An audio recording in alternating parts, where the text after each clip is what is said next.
In the Arab culture that I grew up in, we have line dances for weddings, for special occasions, for times in which people get together. The line dances are called the dubki, and the way they work is that first you have a leader. This is a person who is especially skilled at doing dubki, and his or her job is they're sort of at the start of the line, and they're usually a very good dancer, and they're often doing some freestyle dancing, sort of their own sort of thing. But they also kind of set the steps for the rest of the line, and the dubki is typically a sort of 6-step line dance, and the leader sets the steps. Next to the leader, holding hands, is kind of the second person. That person's job is to support the leader as they're doing their freestyle, but also to make sure that the steps are clear and repeated for everybody else. And then the rest of us kind of join the line, and you sort of hold hands as the line kind of snakes its way around the dance floor. The music lasts for a long time, and you continue to do the same basic steps as you move forward kind of all around the dance floor. Now, if you're a young child, or you're new to the culture, or it's been a while since the last wedding, when you join the dance line, typically what you're doing is you've forgotten all of the steps. And so you're mostly just watching the people to kind of your right and your left, and you're just trying to watch what they're doing. And so you try to figure out the steps and how it works. But occasionally, especially if because these lines can be like 40, 50, 60 people long. If you're near the end, I will say sometimes you can sort of be there and be like, I'm not an expert at this, but I'm pretty sure you guys don't know what you're doing either. And so it can be confusing because the people on both sides of you or around you, they also seem like, those are some steps, but I don't think those are the right ones. They appear to be tripping over themselves. You're tripping over yourself. So in that moment, what you do is you stop looking at the people around you and you look at the leader. Because the leader is the one setting the steps. And so if you watch what he or she is doing, you're like, that's how to do the dance. Now, something similar in Christianity. If you think about the fact that for 2,000 years, we've all been engaged in sort of the dance of Christianity. And if you want to think about it as us holding hands across generations, all the way from the apostles all the way to today, there's basic steps that go with the dance of Christianity, and people have been doing that throughout history. But the problem is today, as it has been in the past, is that sometimes you look around and the people in our culture around us today, they're claiming to be Christians. But as you watch them do the steps, you think, I don't think this is right. Something seems off here. And whether it's a sort of cultural Christianity or people who are just sort of nominally Christian or claiming to be Christian but doing their own thing, we're all kind of around looking at each other, and you're watching their footsteps and you think, I'm pretty sure that's not how the dance goes. So what we need to do occasionally is take our eyes off of the people around us and take a look at our leader and see, how's he dancing? And if we follow his footsteps, then we're doing the dance correctly. Well, for the past few weeks, we have been in a little book of the Bible called 1 John. And the purpose of this epistle, it was written by the Apostle John. And the purpose of this letter is twofold. One, we said that what God offers to every one of us is the person of Jesus. And John writes his letter to help us know whether or not we have received that person. We talked about the fact that when you order something online or you purchase something or you reserve tickets for some show in the future and you're doing it online, it can be a little confusing. Like, did that go through? Did I press all the right buttons? Did my information take? Did I get the thing? Is it going to come? Am I part of this thing? Well, so it is with Jesus. When we, by faith, receive Jesus, there can be questions of, did that take? Like, am I really a Christian? Am I in the line? Am I doing the dance? And so John wrote this letter to help us know whether or not we've actually received Jesus, to know whether we're Christians or not. The second reason why John wrote his epistle is because when you buy something online, and it's true for all of us whenever you became a Christian, if you are a Christian, that when you get something online, it's never quite clear from the pictures or the descriptions or the reviews exactly what you're going to get. So much so in Christianity that when you receive Jesus, none of us has any understanding what it is we're receiving. We, by faith, accept this gift, but John wrote so that we might know the blessings that come with receiving Jesus. And so this morning we have the opportunity to look at a passage in 1 John, which is encouraging us in the sort of dance of life to fix our eyes on our leader, because there's something in that can help us to understand if we are Christians, and also a couple of the benefits and blessings that come from being a Christian. We talked about one blessing last week, the forgiveness of sins. There's a couple more in our passage today. So let me invite you to take a Bible and turn to the book of 1 John, chapter 2. If you don't have a Bible with you, there's one in the rack in front of you. In these church Bibles, it's page 986. 986. 1 John is this great little letter. It's just 5 chapters long, right near the end of the Bible. It's written by the Apostle John, who also wrote a gospel called the Gospel of John. And if you're new to the Bible and you're kind of like, I kind of want to read some stuff on my own, the Gospel of John is a really, really great book to start with. You can sort of find that in the table of contents. You should read that. It's beautiful. He wrote 3 epistles, 1st, 2nd, and 3rd John. And then we also believe he wrote the last book in the Bible, the book of Revelation, in which God reveals to him what is coming in the future. We're in 1 John, this little beautiful book near the end of the Bible, page 986. 1 John chapter 2, and I'm going to read, and we're going to study together verses 3 to 8. 1 John 2, verses 3 to 8. John says, "We know that we have come to know him if we keep his commands. Whoever says, 'I know him,' but does not do what he commands is a liar, and the truth is not in that person.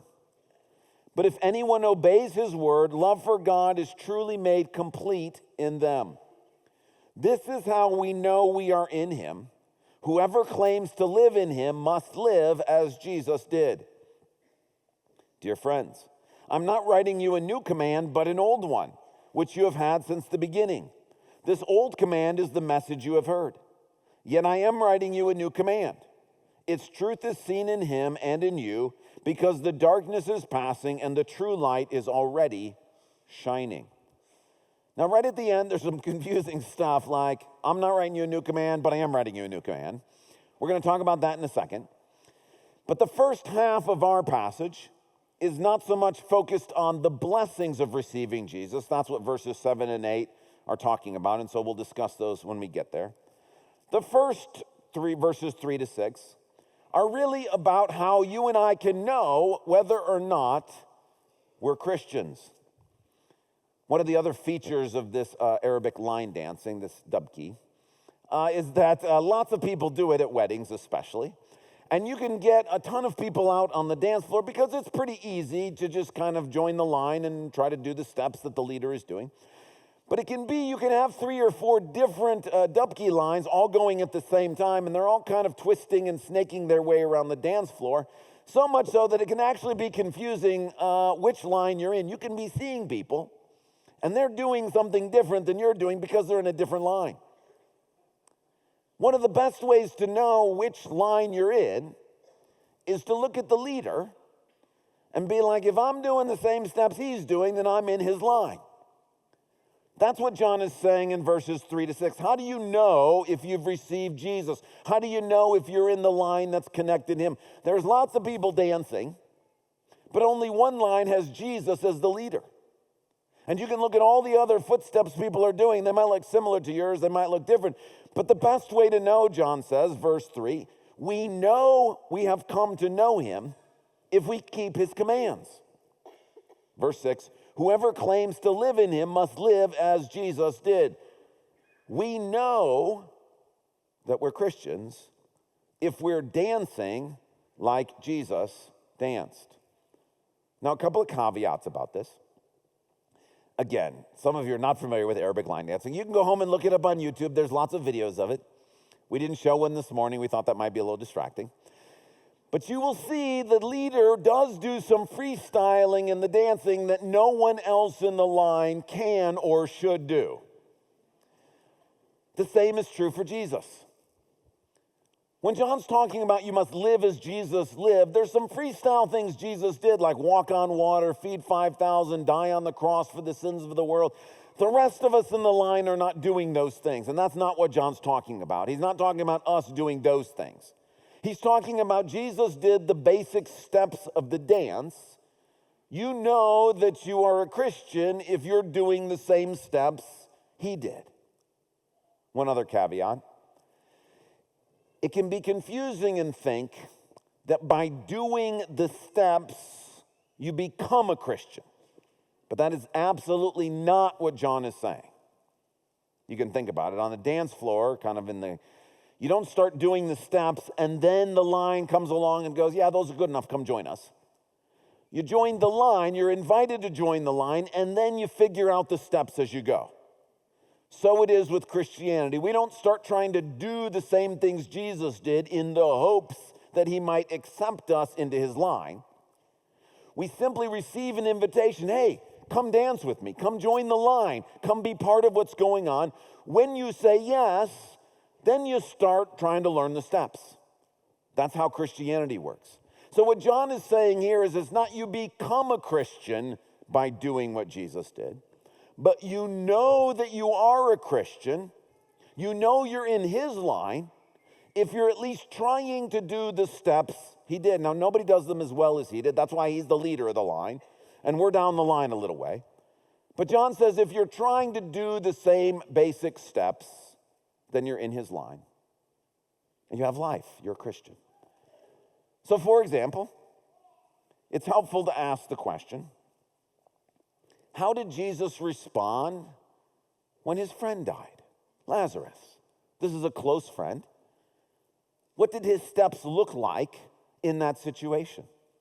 We all have loved ones that have passed. We have those that are dear to us that are in dangerous health situations in which it feels like this might be a terminal situation. We've experienced loss of a grandparent, a loved one, a friend. What did Jesus do when that happened to him? Well, we're told that he wept, that he was sad, that death is overwhelming and difficult.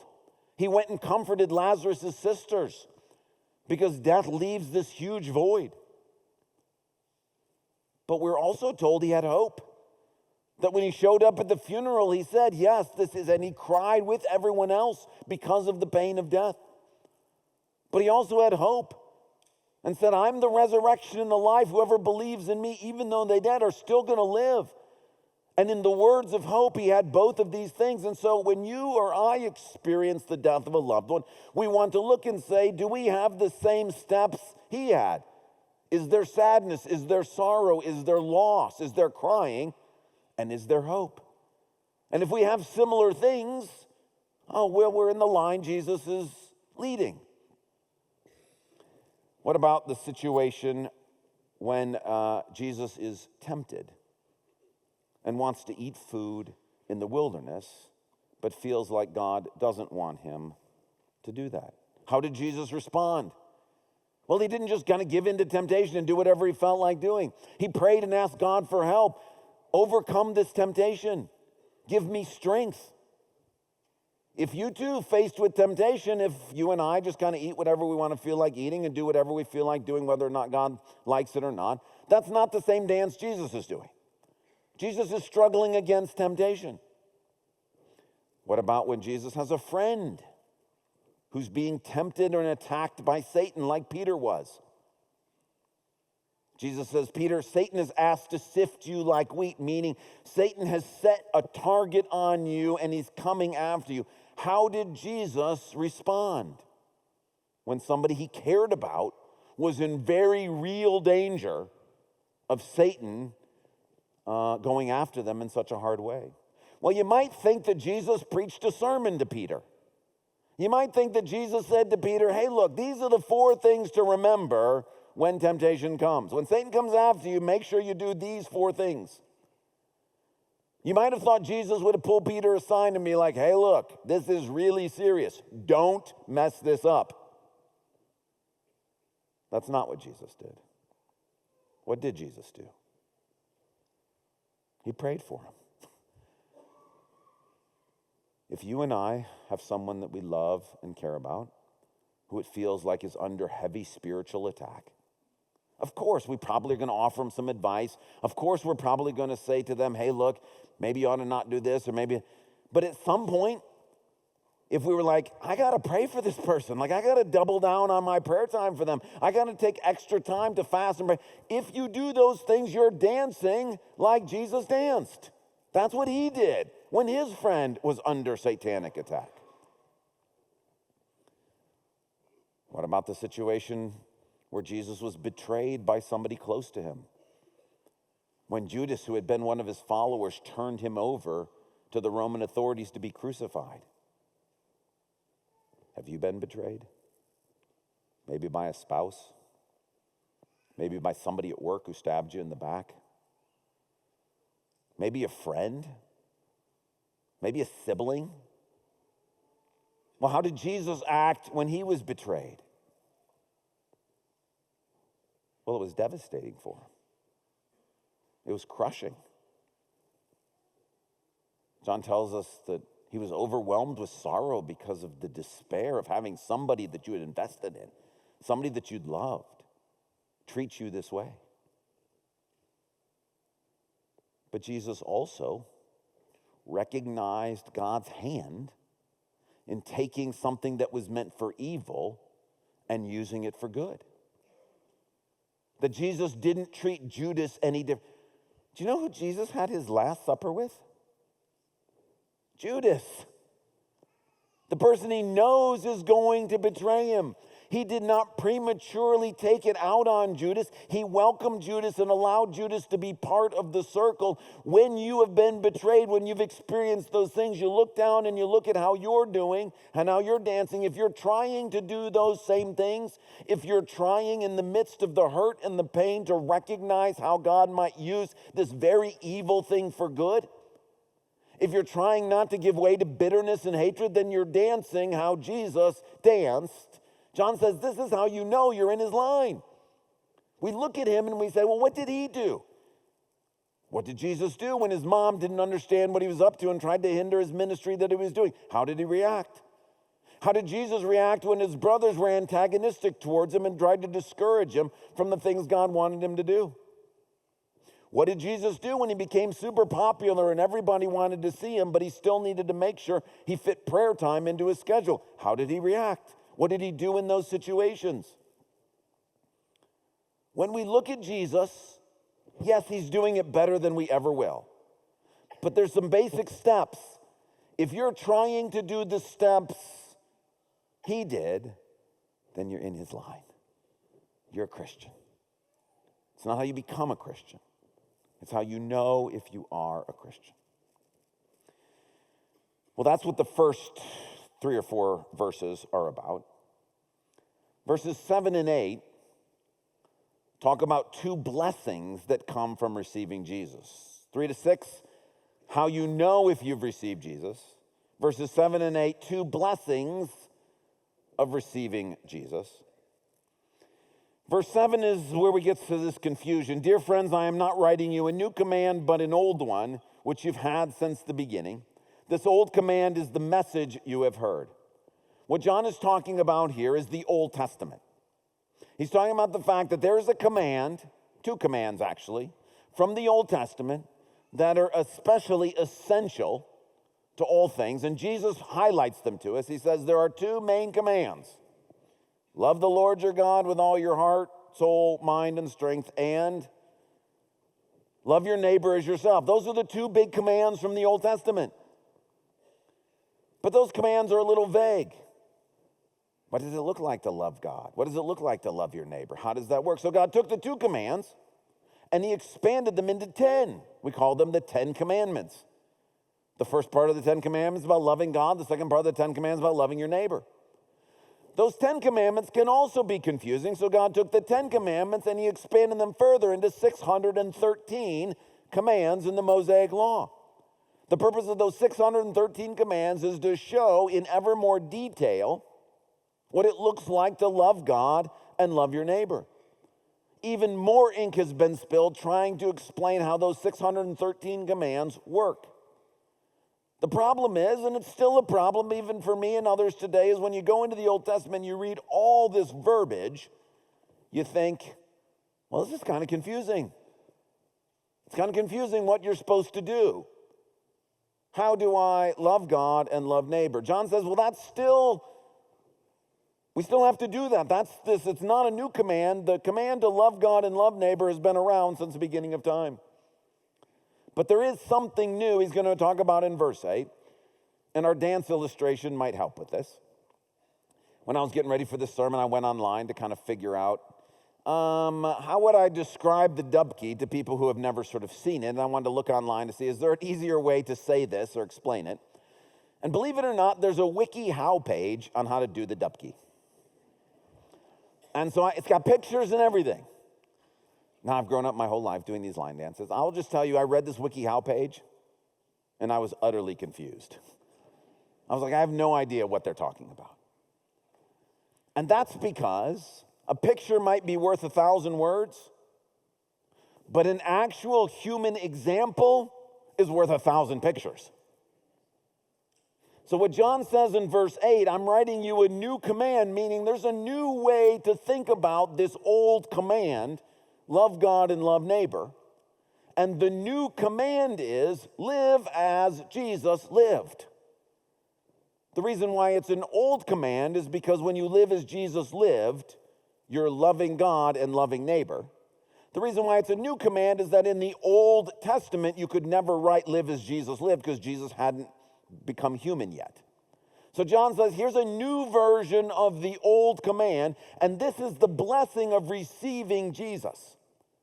I could literally, and I do, hand you the instructions. This is what you need to do to love God and love neighbor. It's written in 613 Mosaic laws in the Old Testament, which lots and lots of commentary about it. Well, you might be like, that's kind of confusing. Here's the blessing of receiving Jesus is you are receiving a person who dances the dance of loving God and loving neighbor perfectly. Instead of just having to try to figure it out from the words. Now, please, the words are important. We don't want to get rid of those books of the Bible and the Old Testament that talk about all this stuff that's inspired by God. It's very important. But John says, here's the blessing. When you receive Jesus, you are be giving a person who you're like, I don't know that I can read the WikiHow page, but I can just watch him. And if I do what he did, I'm doing it right.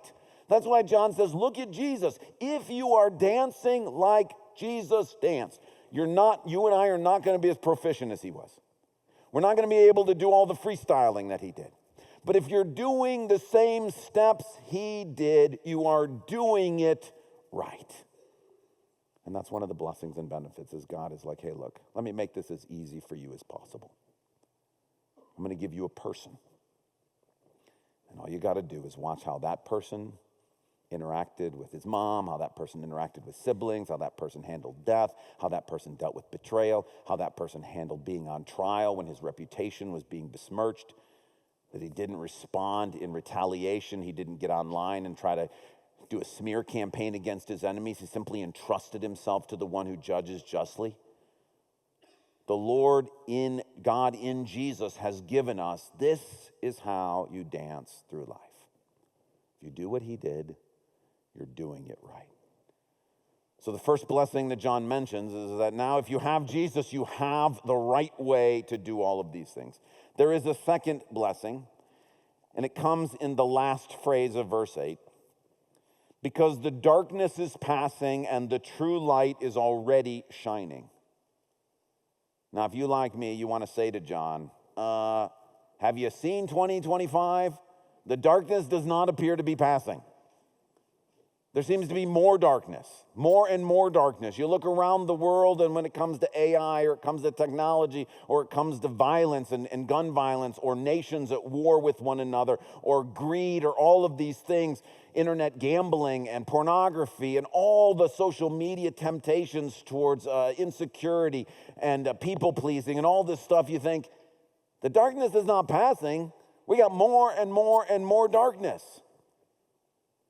John actually knows there's more and more darkness. He's the one who wrote the book of Revelation, which tells us it's not going to get better, it's going to get worse. When he writes the darkness is passing, he's not saying the darkness is getting less. What he's saying is that the darkness has less power because of Jesus. He's referring to a verse in Hebrews that is made explicit when Hebrews writes about it. Let me show you that verse. It's from Hebrews chapter 7. Speaking of Jesus, Jesus is one who has become a priest, not on the basis of a regulation as to his ancestry, meaning he's not Levite. He didn't become a priest because he was descended from a certain person. He became a priest on the basis of the power, and then I love this phrase, of an indestructible life. Isn't that a great phrase? An indestructible life. Here is the second benefit of receiving Jesus. You are receiving someone whose life is indestructible. Darkness has no power over it. That as Jesus lived his life, death was defeated by his indestructible life. And the gift is that God has given us one who has an indestructible life, who is teaching us how to live life in such a way that darkness has no power over it. This is the amazing news. If you dance like Jesus danced, darkness will diminish. It doesn't mean there'll be less of it in the world. It just means that as the darkness increases, its power in your life will be less and less and less. This is the gift of Jesus, is that God is giving to each one of us the power of an indestructible life.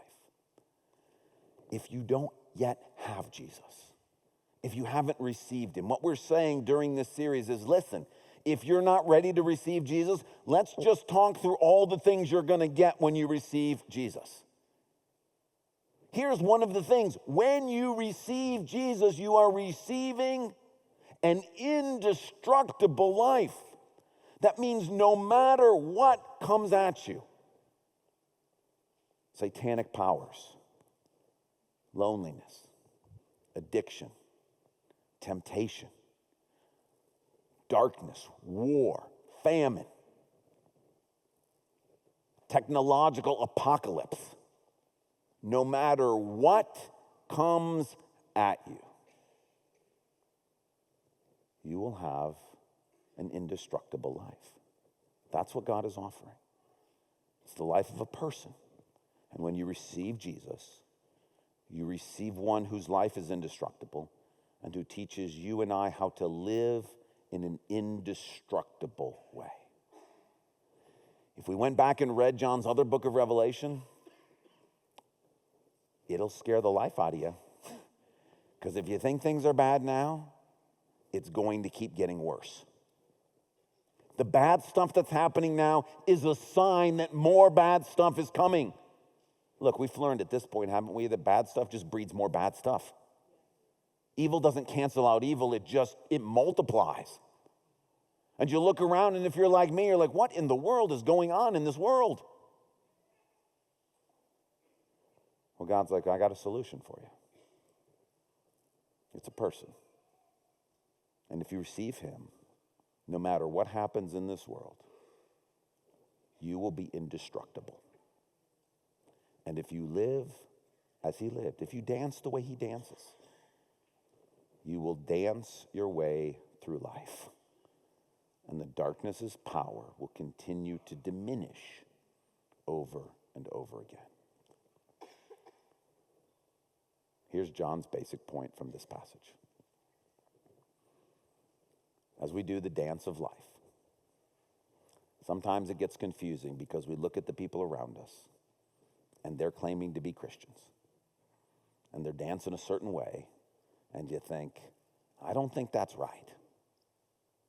John says, fix your eyes on Jesus, the leader of the dance. Watch what he's doing.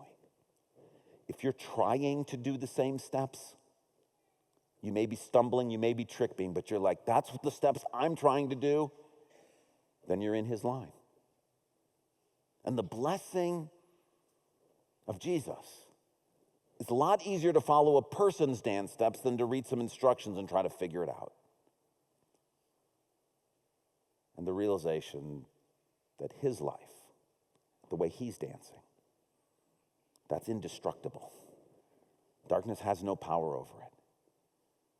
I may be stumbling, I may be struggling, but if I stick with him, if I try to dance the way he's dancing, the darkness will not be able to touch me.